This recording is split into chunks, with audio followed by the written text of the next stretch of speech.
कल्पना कीजिए आसमान में एक साथ सैकड़ों ड्रोन उड़ रहे हों, समुद्र से मिसाइलें दागी जा रही हों और बिना सैनिकों के मैदान में उतरे साइबर हमलों से पूरे देश की बिजली और संचार व्यवस्था ठप हो जाए। अगर ईरान और अमेरिका के बीच कभी फुल स्केल वॉर होती है तो ये सिर्फ दो देशों की लड़ाई नहीं होगी, बल्कि पूरी दुनिया की अर्थव्यवस्था और सुरक्षा पर असर डाल सकती है। लेकिन बड़ा सवाल है, आखिर इस जंग में कौन से हथियार इस्तेमाल होंगे और दोनों देशों की रणनीति क्या होगी। नमस्कार, मैं हूं वंदना त्यागी और आप देख रहे हैं न्यूज़ 18 राजस्थान का डिजिटल चैनल। कई साल से ईरान और अमेरिका के रिश्ते तनावपूर्ण रहे हैं।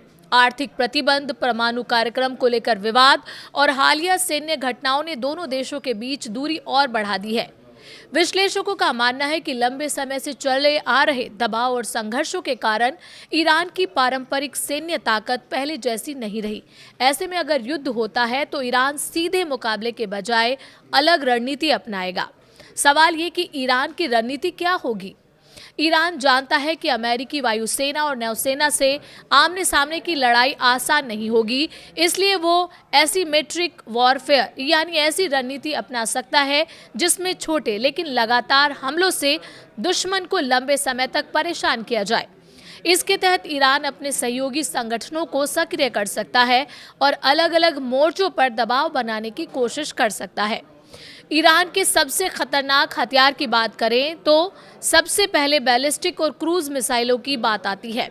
ईरान के पास लंबी दूरी तक मार करने वाली मिसाइलें हैं जो सैन्य ठिकानों को निशाना बना सकती हैं।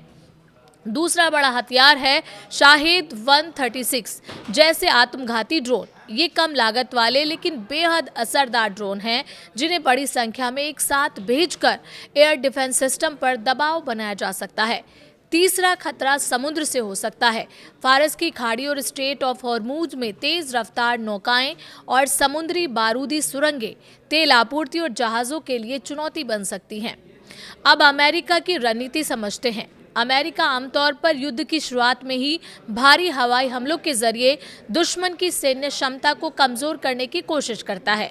उसका focus missile launch site, command centre, radar system और महत्वपूर्ण सैन्य ठिकानों को शुरुआती दौर में निशाना बनाने पर हो सकता है। साथ ही अमेरिका जमीनी लड़ाई से बचते हुए लंबी दूरी के सटीक हमलों और साइबर ऑपरेशन पर ज्यादा भरोसा कर सकता है। अमेरिका के पास गेम चेंजर हथियार हैं। स्टील्थ तकनीक वाले F-35 और B-2 जैसे विमान दुश्मन के रडार से बचते हुए सटीक हमले करने में सक्षम माने जाते हैं। इसके अलावा अमेरिकी नौसेना टॉमहोक क्रूज मिसाइलों का इस्तेमाल कर सकती है जो दूर बैठे लक्ष्यों को भी सटीकता से निशाना बना सकती है। और आज के दौर का सबसे खतरनाक हथियार है साइबर वॉरफेयर।